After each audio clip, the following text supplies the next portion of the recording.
Hello friends, नमस्कार। ये सामान्य हिंदी के क्वेश्चंस हैं। प्रैक्टिस सेट को हल करिए और अपने आप को मजबूत करिए यूपीपी के लिए। चलिए बताइए, देखिए क्या दिया है। निम्नलिखित शब्दों का वह जोड़ा चुनिए जो एक दूसरे के विलोम न हो। गुण का अवगुण, देव का दानव, सामान्य का आज्ञा, तरल का ठोस, सम्मान का आज्ञा। क्या ये एक दूसरे के विलोम है? नहीं। तो सम्मान का क्या होता है? अवज्ञा होता है, न कि सम्मान का क्या होता है? अपमान होता है। और आज्ञा का क्या होता है? अवज्ञा। ठीक है, तो ऑप्शन नंबर सी सही हो जाएगा। चलिए नेक्स्ट बताइए इसमें। जय, पराजय, सार्थक, निरर्थक, पतन, उन्नति, धर्म, पुण्य। तो देखिए, धर्म का क्या होता है? अधर्म। और पुण्य क्या क्या होता है? विलोम, पाप। तो ये हो जाएगा ऑप्शन नंबर डी। चलिए नेक्स्ट बताइए। निम्न नीचे लिखे गए शब्दों के सही संधि विच्छेद का चयन कीजिए। यद्यपि, यद्यपि का संधि विच्छेद क्या होगा? तो यदि धन अपि, यदि धन अपि। ऑप्शन नंबर सी राइट हो जाएगा। तिरस्कार का क्या होगा? तिरस्कार का बताइए। तो तिरस्कार का होगा आपका तिरधन कार, तिरधन कार। Option number B. अच्छा ये बताइए कि यद्यप में जो संधि है वो कौन सी संधि है? तो ये है आपका यड़ संधि। चलिए नेक्स्ट देखते हैं। किस समास में दोनों पद मिलाकर एक नया अर्थ प्रकट करते हैं? किस समास में दोनों पद मिलाकर एक नया अर्थ प्रकट करते हैं? तो यह है आपका बहुब्रीहि समास। बहुब्रीहि समास में दोनों पद मिलाकर एक नया अर्थ प्रकट करते हैं। चलिए बताइए, गौशाला में कौन सा समास है? गौशाला में कौन सा समास है? तो यह है तत्पुरुष समास। गौशाला में कौन सा समास है? तत्पुरुष समास। नीचे लिखे शब्दों का उपयुक्त पर्यायवाची चुनिए। कमल का क्या होता है? कमल का होता है आपका पुंडरिक। अभिलाषा का क्या होता है? अभिलाषा का बताइए। तो अभिलाषा का होता है आकांक्षा। आकाश का क्या होता है? आकाश का पर्यायवाची बताइए। तो आकाश का होता है व्योम। चलिए नेक्स्ट। निम्नलिखित मुहावरे लोकोक्तियों के लिए उचित विकल्प चुनिए। पौ बारह होना, पौ बारह होना, पौ बारह होना का राइट आंसर बताइए क्या होगा? तो ये होगा लाभ ही लाभ होना, लाभ ही लाभ होना। गंगा नहाना, गंगा नहाना का अर्थ बताइए क्या होगा? कार्य पूरा कर निश्चित होना, कार्य पूरा कर निश्चित होना। आँख लगना, आँख लगना का क्या होगा? नींद आना, आँख लगना का क्या होगा? नींद आना।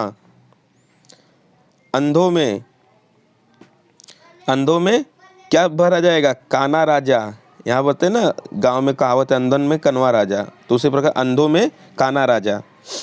नेक्स्ट बताइए। देखिए यहाँ ऑप्शन दिया कि अंधे को हरा ही हरा नजर आता है। कौन सा अंधा? सावन के अंधे को। सावन में क्या होता है? हरी चूड़ियाँ महिलाएं पहनती हैं, हरे कपड़े पहने जाते हैं। भोलेनाथ जी का दर्शन किया जाता है हरे कपड़े पहन के, इस तरीके से सावन। काला अक्षर, काला अक्षर क्या होता है? आप लोग सुने होंगे, काला अक्षर भैंस बराबर। तो ये भैंस बराबर, काला अक्षर भैंस बराबर। चलिए नेक्स्ट देखते हैं। इसका मतलब क्या होता है? न पढ़ा लिखा होना, काला अक्षर भैंस बराबर।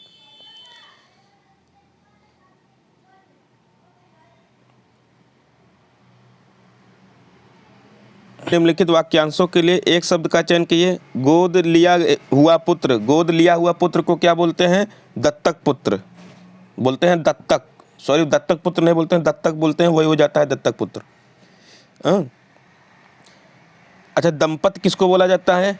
पति पत्नी के जोड़े को दंपत बोला जाता है। त्याज किसको बोला जाता है? त्याज क्या बोलता है? जिसे त्याग देना उचित हो, हाँ, उसे त्याज बोला जाता है। दत्चित्त किसको बोला जाता है? तो ये किसी काम को चित्त लगा कर करने वाला दत्चित्त। जो मापा न जा सके उसको क्या बोलेंगे? जो मापा न जा सके वो है अपरिमेय। जो किए गए उपकारों को मानता हो उसको क्या बोलेंगे? कृतज्ञ। मैंने रमेश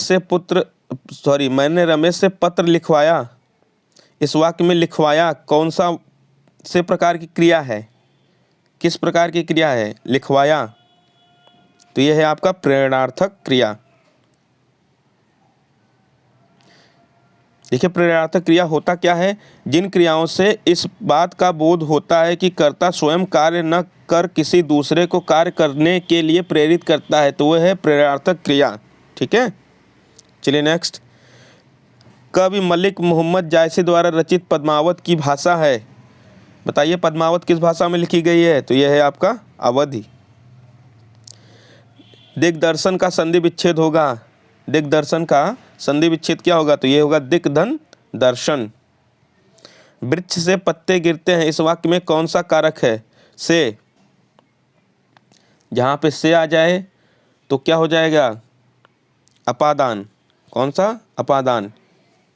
इस तरीके से याद कर लीजिए आप लोग, कर्ता ने कर्म को करण से या के द्वारा, करण से या के द्वारा संप्रदान के लिए अपादान से अलगाव, अपादान से अलगाव के अर्थ में अपादान से अलगाव, संबंध का की के रा री रे अधिकरण में पर संबोधन हे ओ अरे।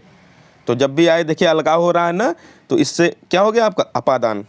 चलिए नेक्स्ट बताइए। निम्नलिखित में से असमानार्थक शब्द का चयन कीजिए। देखिए क्या क्या दिया है, पीड़ा, संकट, दर्द, व्यथा। तो इसमें संकट जो है सबसे अलग है, और ये पीड़ा, व्यर्थ, दर्द तीनों एक प्रकार के। संकट क्या है, विपत्ति, आपदा। इसमें बताइए 65 नंबर में स्नेह, अनुराग, द्वेष, प्रीति। प्रीति इसमें कौन सा है, इसमें है आपका द्वेष।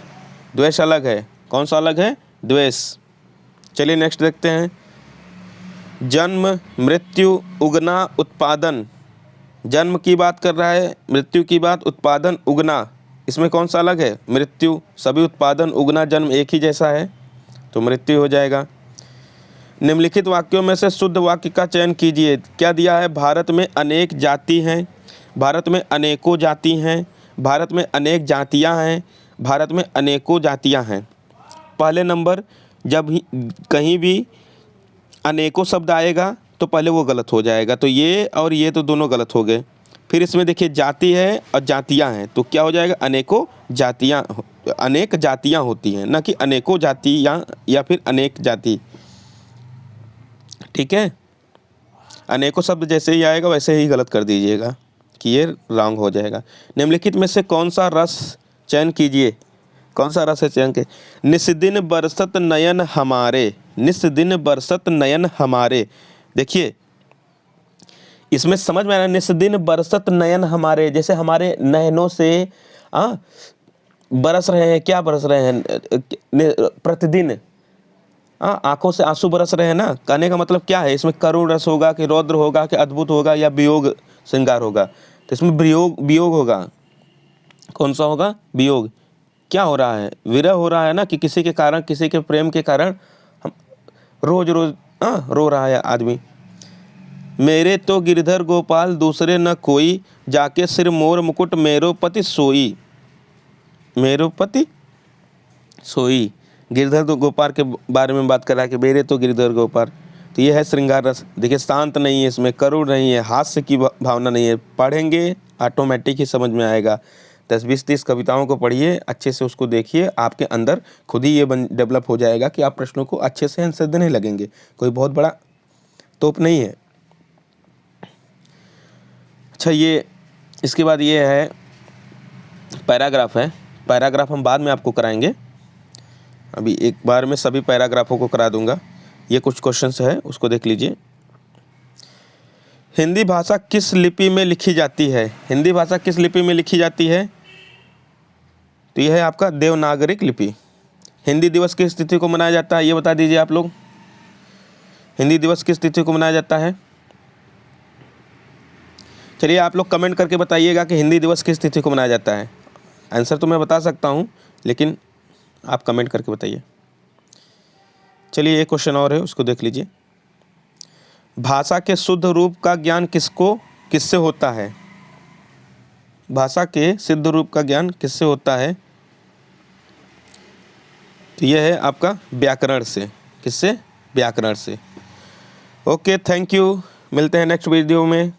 ज़रूर बताइएगा कि हिंदी दिवस कब मनाया जाता है, कमेंट में।